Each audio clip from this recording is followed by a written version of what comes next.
बिस्मिल्लाहिर्रहमानिर्रहीम। इस्लाम में औरतों का स्थान। इस्लाम में औरतों का स्थान यह आज के समय में एक महत्वपूर्ण मुद्दा बना हुआ है। इसके दो कारण हैं। एक तो आज के अधिकतर मुसलमानों का वो रवैया जो इस्लाम के से बिल्कुल भी मेल नहीं खाता। दूसरे पश्चिमी समाज में फैली हुई गलत फहमी कि इस्लाम महिलाओं को गुलाम समझता है। इस्लाम के प्राथमिक स्रोतों के अध्ययन और जिस समाज में इस्लाम को लागू किया गया था उसमें औरतों को प्राप्त स्थान के विश्लेषण से तो यह साबित होता है कि वास्तविकता में इस्लाम औरतों के लिए आशीर्वाद है। The cultural Atlas of Islam का लेखक कहता है कि इस्लाम से पूर्व एक औरत को उसके माँ बाप खानदान के लिए बदनामी समझते थे, अतः बच्ची को जीवित दफन कर देते थे। एक जवान औरत सिर्फ एक वासना पूर्ति की वस्तु थी जिसे खरीदा बेचा और विरासत में दिया जाता था। इस्लाम ने औरत को निकृष्टता एवं कानूनी अक्षमता से उठाकर समाज एवं खानदान में एक प्रभावशाली तथा प्रतिष्ठावान स्थान प्रदान किया है। औरतों एवं मर्दों के अधिकार एवं जिम्मेदारियां बराबर तो हैं, परंतु एक समान नहीं, क्योंकि मर्द और औरत शारीरिक एवं मानसिक रूप से भिन्न हैं। इसलिए यह अंतर समझ में आने वाली चीज़ है। अगर इस फर्क को समझ लिया जाए तो किसी के ख्याल में भी यह बात नहीं आ सकती कि इस्लाम में औरतों को मर्दों से हीन समझा गया है। ऐसी गलती शायद इसलिए होती है कि इस्लाम मर्द और औरत के बीच साम्यता की बात करता है, न कि समानता, जिसे कि आम तौर पर लोग जीवन के छोटे छोटे मामलों में अपनाने की कोशिश करते हैं, जबकि इस्लाम इसे जीवन में पूर्ण रूप से लागू करता है। आध्यात्मिक पहलू। महान कुरान के पवित्र शब्द एवं मुसलमानों का पूर्व इतिहास इस बात का गवाह है कि जीवन में औरत का महत्व उतना ही है जितना कि एक पुरुष का। इस्लाम इस सोच का कड़ा विरोध करता है कि हव्वा ने आदम को खुदा की अवज्ञा पर उकसाया था, जिसके कारण उनका पतन हुआ। कुरान कहता है कि दोनों ने अवज्ञा की और इस सोच का भी विरोध किया कि स्त्री बुराई का स्रोत है। याद करिए एक ऐसी दुनिया जिसमें औरत मर्द के लिए यौन संतुष्टि की वस्तु से बढ़कर कुछ नहीं थी। ऐसा समय कि जिसमें धार्मिक हलकों में इस बात पर बहस होती थी कि औरत इंसान है भी या नहीं, जिसमें आत्मा होती है। इस्लाम ने इस बात का ऐलान किया, अऊज़ु बिल्लाहि मिनश शैतानिर रजीम, या अय्युहन्नासु इन्ना खलक़नाकुम मिन ज़करिन व उन्सा। तर्जुमा, ए लोगों, हमने तुम्हें एक ही मर्द और औरत से पैदा किया है। इस्लाम में औरतों का स्थान। अऊज़ु बिल्लाहि मिनश शैतानिर रजीम, या अय्युहन्नासु इत्तक़ू रब्बकुमुल्लज़ी खलक़कुम मिन नफ्सिन वाहिदतन व खलक़ मिन्हा ज़ौजहा व बस्स मिन्हुमा रिजालन कसीरन व निसा वत्तक़ुल्लाह अल्लज़ी तसाअलून बिही वल अरहाम इन्नल्लाह कान अलैकुम रक़ीबा। ए लोगों, अपने उस पालनहार से डरो जिसने तुमको एक जान से पैदा किया और उसी से उसकी बीवी को पैदा किया और दोनों से बहुत से मर्द औरत फैला दिए। और उस अल्लाह से डरो जिसके नाम पर एक दूसरे से मांगते हो और रिश्ता तोड़ने से भी बचो, बेशक अल्लाह तुम पर संरक्षक है। मर्द और औरत एक ही वंश से हैं, अतः उनके एक जैसे ही अधिकार एवं जिम्मेदारियां हैं और उनके रब ने कुरान में उनसे वादा किया है कि अऊज़ु बिल्लाहि मिनश शैतानिर रजीम फस्तजाब लहुम रब्बुहुम अन्नी ला उदिउ अमल आमिलिन मिनकुम मिन ज़करिन औ उन्सा बअदुकुम मिन बाद।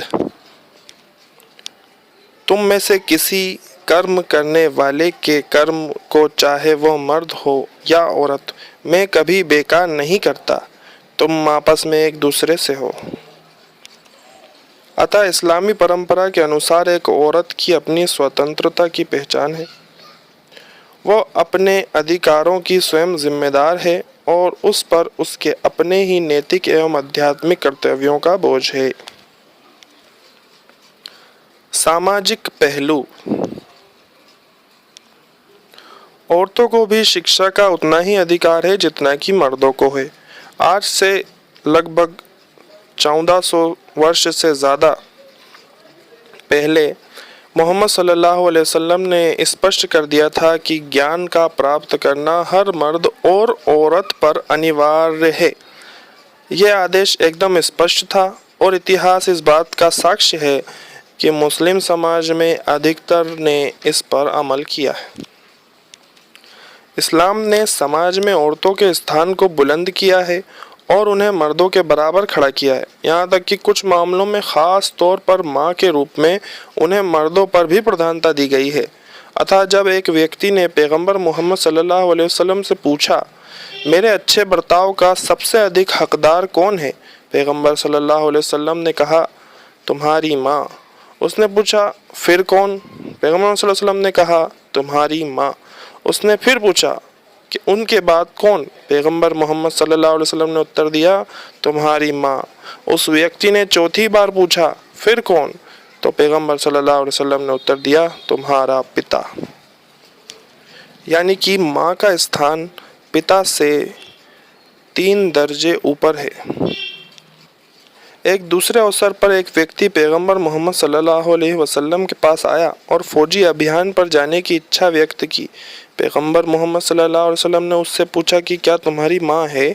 उसने उत्तर दिया कि हाँ है। तो मोहम्मद सल्लल्लाहु अलैहि वसल्लम उसे सलाह दी कि अपनी माँ के साथ रहो, क्योंकि उसके पैरों के नीचे ही स्वर्ग है। एक औरत का बेटी की हैसियत से माता पिता पर यह अधिकार है कि वे उसे बेटे की समान ही प्यार दें तथा वैसे ही व्यवहार करें।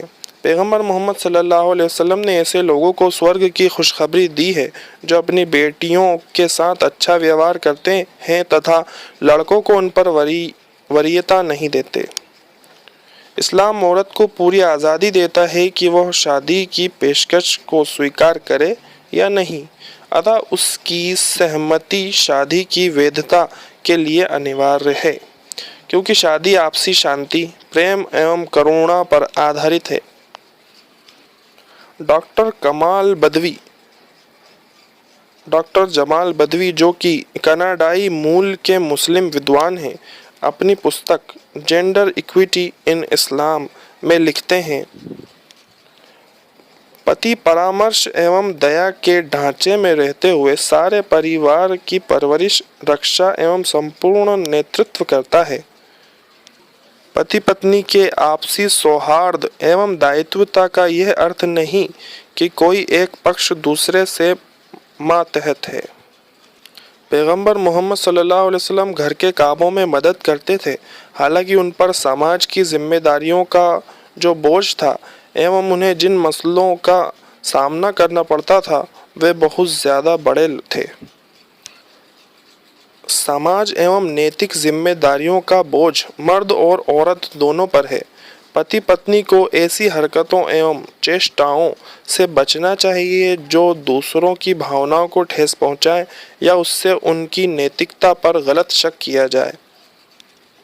औरतों की अभिव्यक्तिक स्वतंत्रता मर्दों के बराबर है। पूर्व मुस्लिम समाज में औरतें सार्वजनिक जीवन के हर पहलू में हिस्सा लेती थीं। विशेष रूप से आपातकालीन स्थितियों में इस बात का उल्लेख कुरान एवं इस्लामी इतिहास में मिलता है कि औरतों ने न सिर्फ अपने विचार को स्वतंत्रता पूर्वक रखा, बल्कि खुद पैगंबर मोहम्मद सल्लल्लाहु अलैहि वसल्लम और दूसरे नेताओं के साथ संवेदनशील बहसों में हिस्सा भी लिया। उन्हें कभी लोहे की सलाखों के पीछे बंद नहीं किया गया और न ही बेकार समझा गया। आर्थिक पहलू। इस्लाम औरतों को अनुबंध करने, उद्यम के कमाने एवं स्वतंत्र रूप से जमा करने के एक समान अधिकार देता है। एक औरत का जीवन, उसकी जायदाद और उसका सम्मान इस्लाम की दृष्टि में उतने ही अहम हैं जितने कि एक मर्द के हैं। अगर ऐसे ही मामलों में वह कोई गुनाह करती है तो उस पर उतना ही जुर्माना है जितना कि मर्द पर है, न ज़्यादा न कम। अगर उसके साथ कुछ गलत होता है या उसे तकलीफ पहुंचाई जाती है तो उसे मर्द के बराबर ही मुआवजा दिया जाएगा। इस्लाम ने औरतों को विरासत में हिस्सा दिया है। इस्लाम से पहले न सिर्फ औरतें इस हक से वंचित थीं, बल्कि मर्द खुद उन्हें अपनी जायदाद समझकर उनका बंटवारा करते थे। इस्लाम ने उन्हें एक हस्तांतरणीय संपत्ति से हटाकर खुद वारिस बना दिया तथा महिलाओं के निहित व्यक्तित्व को स्वीकार किया। चाहे औरत एक बीवी हो या माँ, बहन हो या बेटी, उसे मरने वाले की जायदाद में से कुछ हिस्सा अवश्य मिलता है।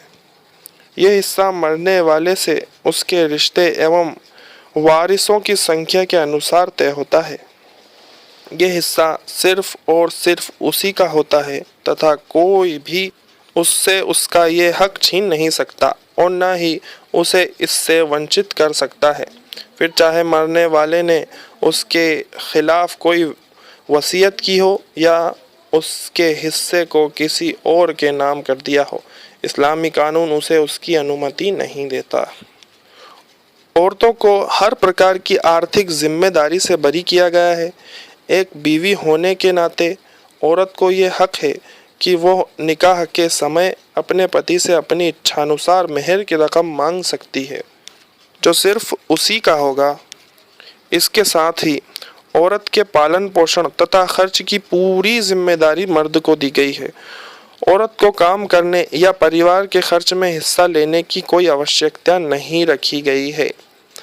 औरत को पूरी स्वतंत्रता है कि जितना कुछ भी शादी से पहले उसके पास था, उसका प्रयोग शादी के बाद भी अपनी इच्छानुसार कर सकती है तथा उसकी चीज़ों पर उसके पति का कोई अधिकार नहीं बनता। एक बहन या बेटी की हैसियत से उसकी सुरक्षा एवं भरण पोषण की जिम्मेदारी बाप और उसके बाद भाई पर होती है। यह उसकी आज़ादी है। अगर वो काम करना चाहे या स्वावलंबी बनना चाहे और परिवार की जिम्मेदारियों में हाथ बटाना चाहे तो उस पर कोई रोक भी नहीं है, लेकिन वो अपनी मर्यादा, सुरक्षा एवं इज्जत का पूरा ख्याल रखें। अब यह तो स्पष्ट हो चुका है कि इस्लाम में औरतों का स्थान बहुत ऊंचा है। इस्लाम ने उन्हें ऐसे अधिकार दिए हैं जो उनकी जिम्मेदारियों से पूरी तरह मेल खाते हैं। इस्लाम ने जो कुछ भी कानून उनके लिए बनाए हैं वे औरतों को रक्षा प्रदान करते हैं तथा अनचाहे हालात एवं जीवन के विभिन्न मोड़ पर उनका बचाव करते हैं। आखिर में दुआ है अल्लाह ताला सबको हिदायत अता फरमाए। आमीन। तकब्बल या रब्बिल आलमीन।